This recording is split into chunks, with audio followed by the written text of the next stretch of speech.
اب ہم آتے ہیں سیدنا صالح علیہ السلام کے قصے کی طرف۔ دن گزرتے گئے اور لوگ ایک بار پھر ابلیس لعین کے وسوسے میں آ کر کفر کی طرف پلٹ آئے، کیونکہ ابلیس کسی بھی شخص کو وسوسے میں ڈالے بغیر نہیں چھوڑتا۔ اس طرح ایک بار پھر کفر پھیل گیا، چنانچہ اللہ نے ان کی ہدایت کے لیے صالح علیہ السلام کو مبعوث فرمایا۔ یہ سمود کے پوتوں میں سے ایک عربی نبی تھے۔ ان کا نسب نامہ اس طرح ہے: صالح بن عبید بن سیاف بن ماشح بن عبید بن حاضر بن سمود بن ارم بن سام بن نوح علیہ السلام۔ گویا صالح علیہ السلام کا تعلق قوم سمود سے تھا، اور یہ قوم عاد کی نسل سے تھی۔ سمود کی قوم نے یمن کو خیر باد کہا اور جزیرے سے شمال کی طرف منتقل ہو گئے، پھر وہاں ہجر نامی ایک بستی میں جا ٹھہرے۔ قرآن کریم کی سورۃ الحجر اسی بستی کے نام سے موسوم ہے۔ قوم عاد کا تذکرہ سورۃ الحجر کے علاوہ سورۃ الاحقاف اور سورہ ہود میں بھی ہے۔ اللہ تعالیٰ سورۃ الحجر آیت 80 میں فرماتے ہیں: اور ہجر والوں نے بھی رسولوں کو جھٹلایا۔ ہجر قوم سمود کا مرکزی شہر تھا۔ اب وہ مدائن صالح کے نام سے مشہور ہے۔ یہ شہر مدینہ منورہ کے شمال مغرب میں 380 کلومیٹر کے فاصلے پر واقع ہے۔ یہ لوگ بھی پہاڑوں کو تراش کر گھر بناتے تھے۔ یہ صنعت اور کاریگری انہوں نے قوم عاد سے وراثت میں پائی تھی۔ اللہ تعالیٰ سورۃ الفجر آیت 9 میں فرماتے ہیں: اور قوم سمود کے ساتھ کیا کیا جنہوں نے وادی میں بڑے بڑے پتھر تراشے تھے۔ قرآن مجید میں اللہ تعالیٰ ایک مقام پر فرماتے ہیں: اور ہم نے قوم عاد اور سمود کو غارت کیا جن کے بعض مکانات آپ کے سامنے ظاہر ہیں۔ ان کے مکانات ان کی تباہی سے لے کر اب تک موجود ہیں۔ شام کے راستے میں خیبر، تیما سے تبوک تک قوم سمود کے آثار پائے جاتے ہیں۔ یہ لوگ کس طرح پتھر تراش کر گھر بناتے تھے، اللہ تعالیٰ نے سورۃ الاعراف آیت 74 میں اس کا ذکر کیا ہے۔ اس وقت کو یاد کرو جب اللہ تعالیٰ نے تمہیں قوم عاد کے بعد جانشین بنایا اور تمہیں زمین پر رہنے کا ٹھکانہ دیا کہ نرم زمین پر محل بناتے ہو اور پہاڑوں کو تراش کر ان میں گھر بناتے ہو، سو اللہ کی نعمتوں کو یاد کرو اور زمین میں فساد مت پھیلاؤ۔ یہ آیت ان کی طاقت، جسم کی صلاحیت اور ماہر فن ہونے پر دلیل ہے۔ پہاڑوں کو تراشنا دراصل قوم عاد کی عادت تھی۔ یہ بھی چونکہ انہی سے تھے، اس لیے وراثت میں یہ کام انہیں بھی آ گیا تھا۔ جس طرح اللہ نے عاد کو اپنی نعمتوں سے نوازا تھا، اسی طرح سمود کو ان سے بڑھ کر نعمتیں دی تھی۔ اللہ تعالیٰ صالح علیہ السلام کی زبانی ان سے فرماتے ہیں: اے قوم سمود، کیا تمہیں ان چیزوں میں بے فکری سے رہنے دیا جائے گا، یعنی باغات، چشموں، کھیتوں اور کھجوروں میں جن کا خوشہ ملائم ہے، اور تم پہاڑوں کو تراش کر پرتکلف گھر بناتے ہو؟ پس اللہ سے ڈرو اور میرا کہنا مانو۔ لیکن ان لوگوں نے ہر طرح سے قوم عاد کی پیروی کی، نصیحت پکڑنے کی بجائے بتوں کی عبادت شروع کر دی۔ اللہ نے ان کے درمیان صالح علیہ السلام کو مبعوث فرمایا۔ آپ نبوت ملنے سے پہلے بھی عقل مند اور علم والے تھے، باعزت گھرانے سے تعلق رکھتے تھے، اپنے معاملات میں لوگ ان سے مشورے لیتے تھے، لہٰذا انہیں ایک خاص مقام حاصل تھا۔ لیکن جب آپ نے انہیں ایک اللہ پر ایمان لانے، اس کے سوا کسی کی عبادت نہ کرنے کی دعوت دی تو ان کا ساتھ چھوڑ گئے۔ جواب میں ان سے کہنے لگے: اے صالح، اس سے پہلے تو ہم تجھ سے بہت کچھ امیدیں لگائے ہوئے تھے۔ مطلب یہ کہ پہلے تو ہمارے نزدیک آپ کا بہت مرتبہ تھا، مقام تھا، ہمیں آپ سے بہت امیدیں تھیں، لیکن آپ نے تو یہ باتیں کہہ کر ہماری ساری امیدوں پر پانی پھیر دیا۔ ان کے اس جواب کے باوجود صالح علیہ السلام انہیں اللہ کی طرف بلاتے رہے اور ان سے کہتے رہے: اے میری قوم، اللہ کی عبادت کرو، اس کے سوا تمہارا کوئی معبود نہیں۔ تمام انبیاء کی اپنی اپنی قوم کو یہی دعوت تھی کہ اے لوگو، اللہ کی عبادت کرو، اسی نے تمہیں زمین سے پیدا کیا ہے، اسی نے تمہیں زمین میں آباد کیا ہے، اس سے معافی طلب کرو، یقیناً میرا رب قریب ہے اور دعاؤں کو قبول کرنے والا ہے۔ اے میری قوم، تم نیکی سے پہلے برائی کی جلدی کر رہے ہو، اللہ سے معافی کیوں نہیں مانگتے کہ تم پر رحم کیا جائے؟ اللہ سے ڈرو، میری اطاعت کرو، حد سے گزر جانے والے بے باک لوگوں کی اطاعت سے باز آؤ، وہ ملک میں فساد پھیلا رہے ہیں اور اصلاح نہیں کرتے۔ صالح علیہ السلام نے ہود علیہ السلام کی طرح اپنی قوم کو نصیحت کی، لیکن ان ظالموں نے بھی اسی طرح کفر کیا جیسے قوم عاد نے کیا تھا۔ کہنے لگے یہ کیسے ہو سکتا ہے کہ ہم اپنے میں سے ایک شخص کے تابع ہو جائیں؟ اس اکیلے کی اتنی زیادہ فضیلت کی آخر کیا وجہ ہے؟ ہم نہیں مان سکتے کہ ہم میں صرف اسی ایک پر اللہ کی باتیں نازل ہوتی ہیں۔ پھر وہ اس سے بھی آگے بڑھے اور اللہ کے نبی کو کھلے الفاظ میں پرلے درجے کا جھوٹا کہا، جادوگر کہا۔ پھر یہ سرکش اور کافر لوگ صالح علیہ السلام کے ساتھ ایمان لانے والے کمزور غریب لوگوں کو مخاطب کر کے کہنے لگے، کیا تم صالح پر ایمان رکھتے ہو؟ ہم تو اس کے منکر ہیں۔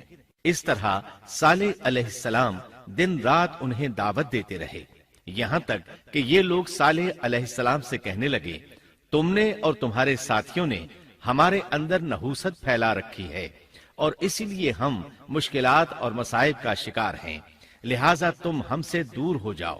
صالح علیہ السلام نے انہیں جواب دیا، تم پر نحوست اللہ کی طرف سے ہے، تم فتنے میں پڑے ہوئے لوگ ہو۔ پھر اس کے بعد وہ لوگ صالح علیہ السلام سے مکمل طور پر دشمنی کرنے لگے اور انہوں نے آپ کو یہاں تک کہہ دیا کہ آپ ہماری مجلس میں نہ آیا کریں کیونکہ آپ منحوس ہیں۔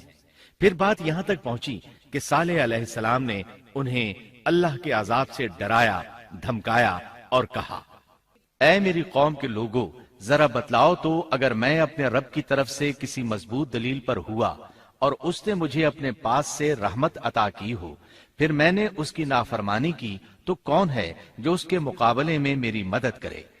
تم تو میرا نقصان ہی بڑھا رہے ہو۔ یعنی فرض کرو اگر میں حق پر ہوا اور یقیناً میں حق پر ہوں اور اللہ تعالیٰ نے مجھے اپنی نبوت سے بھی نوازا ہے، پھر بھی میں تمہاری باتوں میں آ کر اس کی نافرمانی کروں تو بلا شبہ اس وقت میں گھاٹے میں ہوں گا اور تم بھی خسارہ پانے والے ہوگے۔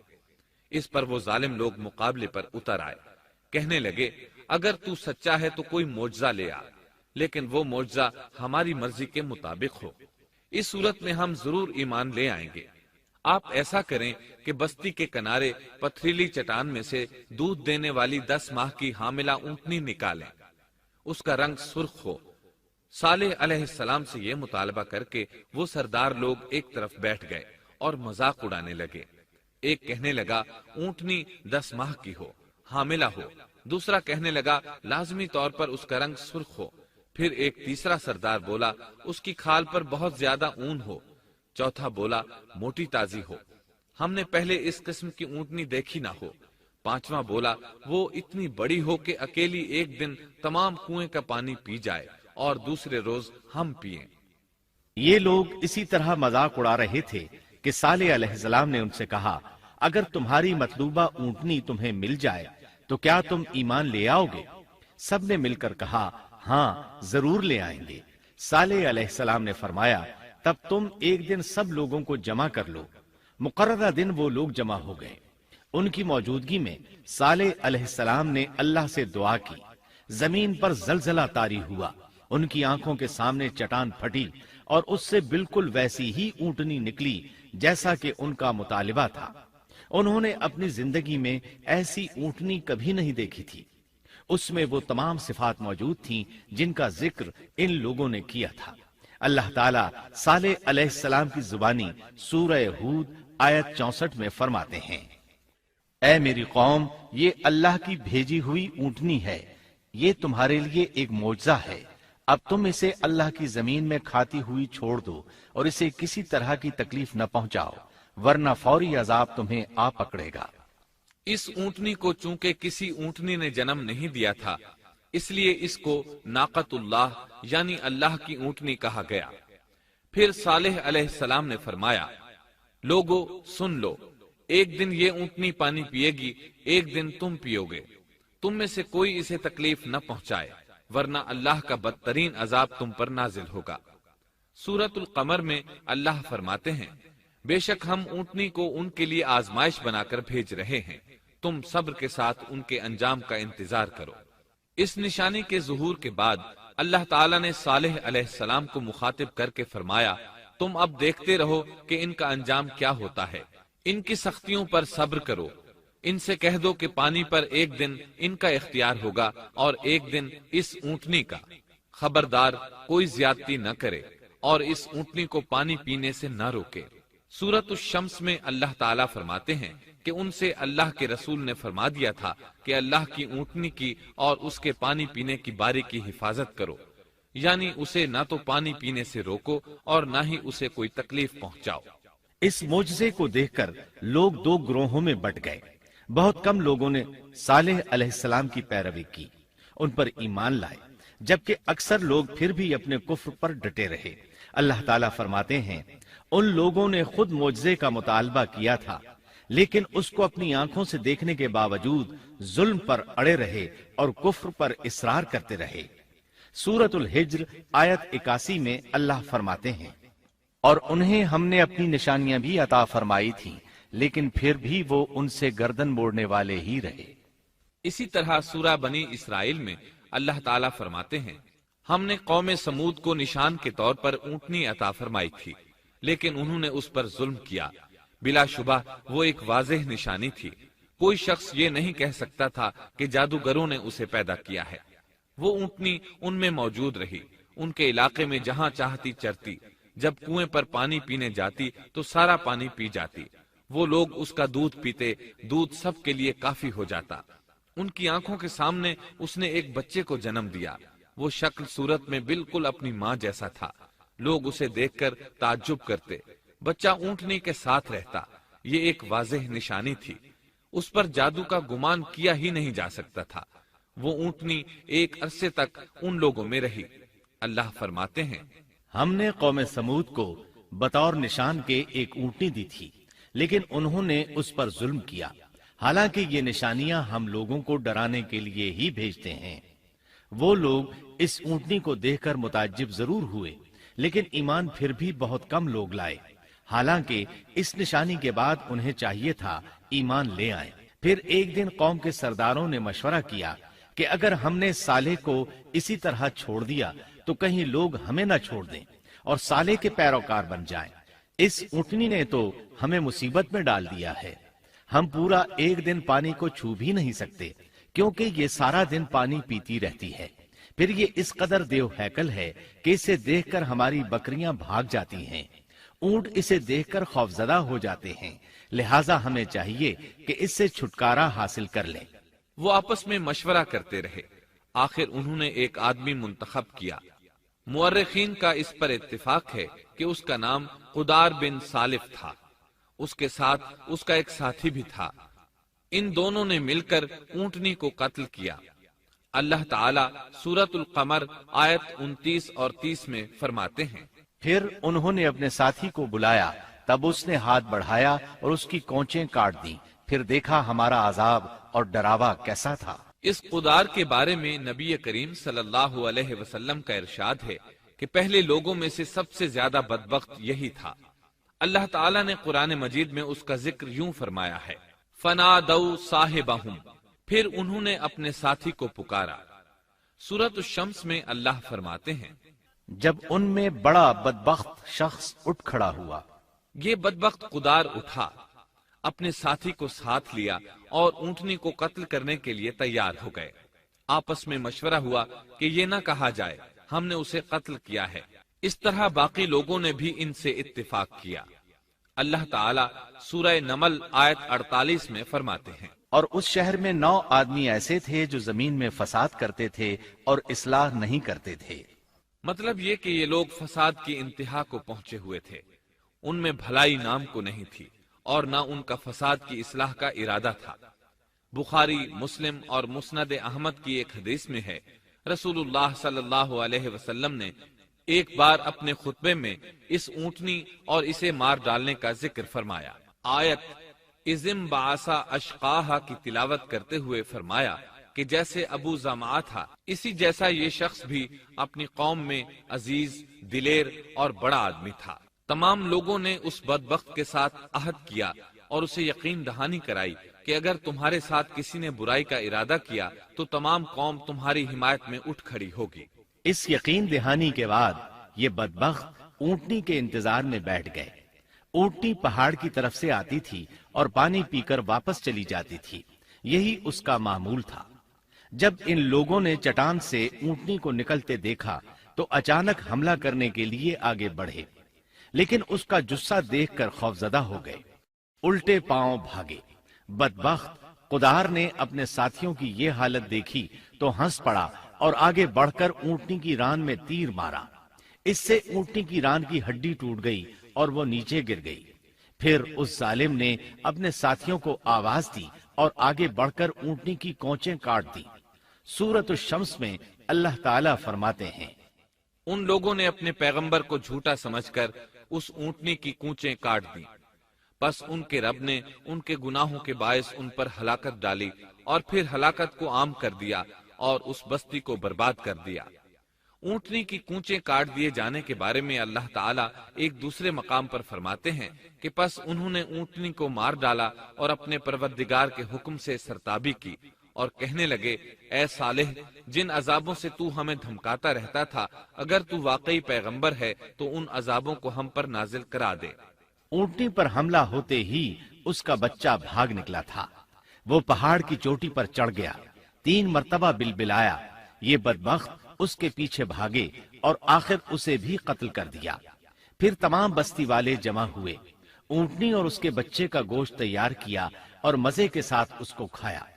اس جرم میں ان سب نے شرکت کی، البتہ جو لوگ صالح علیہ السلام پر ایمان لے آئے تھے وہ الگ تھلگ رہے۔ صالح علیہ السلام کو جب یہ خبر ملی تو وہ گھبرائے ہوئے اونٹنی کے پاس پہنچے۔ اونٹنی بے جان پڑی تھی، اس کا بچہ بھی بے جان تھا۔ لوگ ان کے گرد جمع تھے اور ان کا گوشت کھا رہے تھے۔ اس وقت صالح علیہ السلام نے ان سے کہا، اس پر صالح نے کہا کہ اچھا تم 3 دن تک اپنے گھروں میں رہ سہ لو، یہ وعدہ جھوٹا نہیں ہے۔ مطلب یہ کہ تمہیں صرف 3 دن کی مہلت ہے، اس کے بعد تم سب کے سب ہلاک کیے جاؤ گے۔ وہ صالح علیہ السلام کی بات کو رد کرتے ہوئے انہیں دھمکیاں دینے لگے کہ جن عذابوں کا تو ہم سے وعدہ کر رہا ہے، اگر تو سچا ہے تو ان کو ہم پر نازل کر دے۔ اس کے بعد وہ جمع ہو کر مشورہ کرنے لگے کہ آج رات صالح کو بھی مار ڈالو۔ ان کے اس مشورے کے بارے میں اللہ تعالیٰ سورۃ النمل آیات 48 اور 49 میں فرماتے ہیں، اس شہر میں 9 سردار تھے، وہ زمین میں فساد پھیلاتے رہتے تھے اور اصلاح نہیں کرتے تھے۔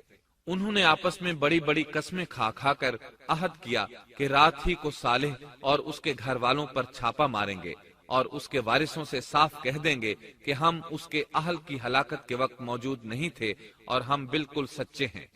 اب یہ لوگ صالح علیہ السلام کے گھر کی طرف چلے۔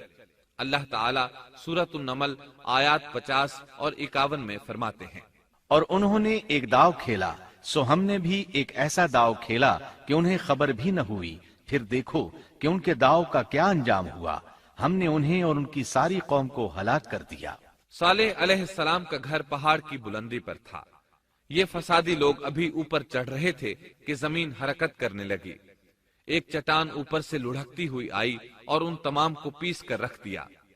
ان 9 فسادی لوگوں کی ہلاکت کے ساتھ ہی اللہ کے عذاب کی ابتدا ہو چکی تھی۔ چنانچہ صالح علیہ السلام نے اپنے ساتھیوں کے ساتھ اس بستی کو چھوڑ دیا، یعنی وہ ہجر کے علاقے سے نکل گئے۔ صبح ہوئی تو لوگوں نے ایک عجیب منظر دیکھا۔ قوم سمود کے تمام لوگوں کے چہرے زرد پڑ چکے تھے، وہ سب رونے لگے کیونکہ عذاب کے آثار شروع ہو چکے تھے۔ دوسرے دن تمام لوگوں کے چہرے آگ کی طرح سرخ ہو گئے اور تیسرے دن تمام کے چہرے سیاہ ہو چکے تھے۔ اپنی یہ حالت دیکھ کر سب لوگ رونے اور چیخ پکار کرنے لگے، اپنی قبریں کھودنے لگے۔ اب انہیں یقین ہو چکا تھا کہ عذاب کا وعدہ برحق تھا۔ اللہ تعالیٰ نے انہیں پہلی قوموں کی طرح ایک قسم کا عذاب نہیں دیا تھا، جیسے قوم نوح کو صرف طوفان کے ذریعے ہلاک کیا گیا، قوم عاد کو صرف طوفانی ہوا کے ذریعے ہلاک کیا گیا، لیکن قوم سمود کو اللہ تعالیٰ نے طرح طرح کے عذابوں سے دوچار کیا، اس لیے کہ انہوں نے اپنی مطلوبہ شرط پوری ہونے کے باوجود ایمان قبول نہیں کیا تھا۔ عذاب کی ابتدا زلزلے سے ہوئی، زمین حرکت کرنے لگی۔ اس کی وجہ سے وہ لوگ اپنے گھروں میں اوندھے کے اوندھے پڑے رہ گئے، ان میں اٹھنے کی طاقت تک نہ رہی۔ پھر آسمان میں سخت کڑاکا ہوا، اس کی ہولناک دہشت انگیز چنگھاڑ نے ان کے بھیجے پھاڑ کر رکھ دیے، ایک ہی لمحے میں ایک ساتھ وہ سب ڈھیر ہو گئے۔ ان کی ہلاکت اور تباہی کو بیان کرتے ہوئے اللہ تعالی سورۃ الزاریات آیات 43 تا 45 میں فرماتے ہیں، اور سمود کے قصے میں بھی عبرت ہے، جب ان سے کہا گیا کہ تم کچھ دن تک فائدہ اٹھا لو، لیکن انہوں نے اپنے رب کے حکم سے سرتابی کی، اس پر انہیں ان کے دیکھتے دیکھتے تیز و تند کڑاکے نے ہلاک کر دیا، پس نہ تو وہ کھڑے ہو سکے اور نہ بدلہ لے سکے۔ اسی طرح سورہ ہود میں اللہ تعالیٰ نے ان کی تباہی کا نقشہ اس طرح کھینچا ہے کہ ایک زور کی کڑک نے ان ظالموں کو آ لیا، پھر تو وہ اپنے گھروں میں زانوں کے بل مردہ پڑے رہ گئے، ایسے گویا کہ وہ کبھی آباد ہی نہ تھے۔ سورۃ القمر میں اللہ نے ان کی رسوائی ان الفاظ میں بیان کی ہے، ہم نے ان پر ایک چیخ بھیجی، پھر وہ ایسے ہو گئے جیسے کانٹوں کی باڑ کا چورا۔ دوسری طرف صالح علیہ السلام اور ان کے ساتھیوں کو اللہ تعالیٰ نے اپنی رحمت سے نجات دی۔ اللہ تعالیٰ سورہ ہود آیت 66 میں فرماتے ہیں، پھر جب ہمارا فرمان آ پہنچا، ہم نے صالح اور ان پر ایمان لانے والوں کو اپنے فضل سے اس سے بچا لیا اور اس دن کی رسوائی سے بھی، یقیناً تیرا پروردگار نہایت توانا اور غالب ہے۔ اس قوم کے آثار آج تک باقی ہیں، مدینہ منورہ کے شمال مغرب میں ان کے گھر موجود ہیں۔ اب یہ علاقہ مدائن صالح کے نام سے مشہور ہے۔ سورۃ النمل میں اللہ تعالیٰ فرماتے ہیں، پس یہ ان کے گھر ہیں جو ان کے ظلم کے سبب ویران پڑے ہیں، بے شک اس میں دانش مندوں کے لیے نشانیاں ہیں۔ اللہ تعالیٰ نے ان کے نشانات کو آج تک باقی رکھا ہے تاکہ بعد میں آنے والوں کو یقین ہو جائے اور کسی قسم کا شک نہ رہے۔ عذاب کے آثار نمودار ہونے پر صالح علیہ السلام نے ان سے فرمایا تھا، اے میری قوم، میں نے تمہیں اپنے پروردگار کا حکم پہنچا دیا تھا اور میں نے تمہاری خیر خواہی کی، لیکن تم لوگ خیر خواہوں کو پسند نہیں کرتے۔ اس کے بعد صالح علیہ السلام اپنے ساتھیوں کے ساتھ وہاں سے ہجرت کر کے فلسطین آ گئے، وہیں رملہ نامی بستی میں رہنے لگے اور یہیں آپ کی وفات ہوئی۔ نبی کریم صلی اللہ علیہ وسلم صحابہ کرام رضی اللہ عنہم کے ساتھ تبوک تشریف لے گئے تو آپ نے مدائن صالح کے قریب قیام فرمایا تھا۔ صحابہ نے ان کنووں سے پانی لے لیا جو قوم سمود کے استعمال میں رہے تھے، کچھ برتن بھی وہاں سے لے لیے۔ آپ کو پتہ چلا تو آپ نے حکم فرمایا، ان برتنوں کو توڑ دو اور اس پانی کو بہا دو اور اس پانی سے جو کھانا تیار کیا ہے اس کو الٹ دو۔ آپ نے انہیں ان گھروں میں داخل ہونے سے بھی روک دیا جن میں اللہ کا عذاب نازل ہوا تھا۔ آپ صلی اللہ علیہ وسلم نے فرمایا، میں ڈرتا ہوں تم پر بھی ایسا عذاب نہ آ جائے جیسا ان پر آیا تھا، اس لیے ان کے علاقے میں داخل نہ ہوا کرو، اور اگر داخل ہونا پڑ جائے تو روتے ہوئے داخل ہوا کرو، اور رونا نہ آئے تو رونے جیسی شکلیں بنا لیا کرو تاکہ تمہارا شمار ظالموں میں نہ ہو۔ اللہ تعالیٰ فرماتے ہیں، آگاہ رہو، قوم سمود نے اپنے رب سے کفر کیا، سن لو ان سمودیوں پر پھٹکار ہے۔ قرآن میں ان کا قصہ 26 سے زائد مرتبہ بیان کیا گیا ہے۔ اس کے بعد لوگ ایمان کی حالت میں امن چین کی زندگی بسر کرنے لگے، لیکن پھر نئے سرے سے ان میں خرابی پیدا ہوئی۔ شیطان نے پھر اپنا کام دکھایا، ان کے دلوں میں وسوسہ ڈالا اور فلسطین، عراق، مصر اور جزیرے کے نواحی علاقوں میں شرک پھیل گیا۔ لوگ ایک بار پھر کفر کی طرف پلٹ پڑے۔ اس پورے قصے میں چند عبرتیں ہیں، آئیے ذرا ان کا بھی ذکر ہو جائے۔ اللہ تعالیٰ کی اونٹنی اگرچہ سیدنا صالح علیہ السلام کی نبوت کا ایک نشان تھی، ان کی سچائی کا ثبوت تھی، لیکن قرآن کریم کی وضاحت یہ ہے کہ وہ قوم سمود کی آزمائش کے لیے تھی اور وہی ان کی ہلاکت کا نشان ثابت ہوئی، جیسا کہ سورۃ القمر میں اللہ تعالیٰ فرماتے ہیں، بے شک ہم اونٹنی کو ان کی آزمائش اور امتحان کے لیے بھیجنے والے ہیں، پس تو ان کے انتظار میں رہ اور صبر اختیار کر۔ سنت اللہ یہ رہی ہے کہ اگر وہ اپنے پیغمبر کو کسی قوم کی ہدایت کے لیے بھیجے اور قوم اس کی ہدایت پر کان نہ دھرے تو ضروری نہیں کہ وہ قوم ہلاک کر دی جائے، لیکن جو قوم اپنے نبی سے اس وعدے پر نشان طلب کرے کہ اگر ان کا مطلوبہ نشان ظاہر ہو گیا تو وہ ایمان لے آئیں گے، اور پھر نشان آ جانے کے بعد وہ ایمان نہ لائے تو اس قوم کی ہلاکت یقینی ہے۔ اللہ تعالیٰ پھر اس قوم کو معاف نہیں کرتے جب تک کہ وہ تائب نہ ہو جائے اور اللہ کے دین کو قبول نہ کرے یا عذاب الہی سے صفائے ہستی سے مٹ کر دوسروں کے لیے عبرت کا نشان بن جائے۔ لیکن اس سنت سے نبی کریم صلی اللہ علیہ وسلم کی امت مستثنا ہے، اس لیے کہ آپ صلی اللہ علیہ وسلم نے وضاحت فرمائی ہے، میں نے اللہ تعالیٰ سے دعا مانگی ہے کہ اللہ تعالیٰ میری امت میں عذاب عام مسلط نہ فرمائے، اور اللہ نے میری دعا قبول فرما لی۔ قرآن میں اللہ تعالیٰ نے نبی کریم صلی اللہ علیہ وسلم کی اس بات کی یوں تصدیق کی ہے، اے رسول، اس حال میں کہ تو ان میں موجود ہے، اللہ تعالیٰ ان کافروں پر عذاب مسلط نہیں کرے گا۔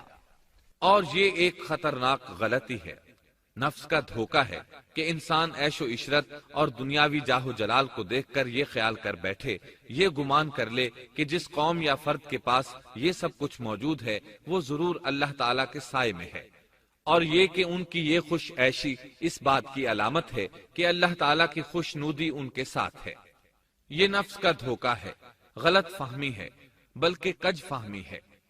قرآن کریم کے اس واقعے میں جگہ جگہ اس بات کی وضاحت ہے کہ بعض اوقات زیادہ سے زیادہ خوش عیشی زیادہ سے زیادہ عذاب کا پیش خیمہ ثابت ہوتی ہے، اگرچہ قوموں کے لیے اس کی مدت چند ماہ یا چند سال نہیں بلکہ گھبرا دینے والی مدت ہی کیوں نہ ہو، مگر ہر قسم کی دنیاوی کامیابیوں اور خوش عیشیوں کے ساتھ جب ظلم، سرکشی اور غرور کسی قوم کا مستقل شعار بن جائے تو سمجھ لو اس کی تباہی اور ہلاکت کا وقت قریب آ پہنچا۔ اللہ تعالیٰ فرماتے ہیں، تیرے رب کی پکڑ بہت سخت ہے، لیکن اس کے ساتھ ہی یہ بات بھی ہے کہ کسی قوم میں تمام تر خرابیوں کے باوجود اگر قوم سے اکثر افراد اللہ کے شکر گزار ہوں، اس کے بندوں کے ساتھ انصاف کرنے والے اور آپس میں نیک نیت اور خیرخواہی کرنے والے ہوں تو بلا شبہ وہ اللہ کے ہاں مقبول بندے ہیں، اور انہی کو دنیا اور آخرت کی کامیابیوں کی بشارت ہے، اور انہی کے لیے یہ دنیاوی عیش اللہ کی بے انتہا نعمتوں کی علامت ہے۔ انہی الفاظ پر سیدنا صالح علیہ السلام کا قصہ اختتام کو پہنچا۔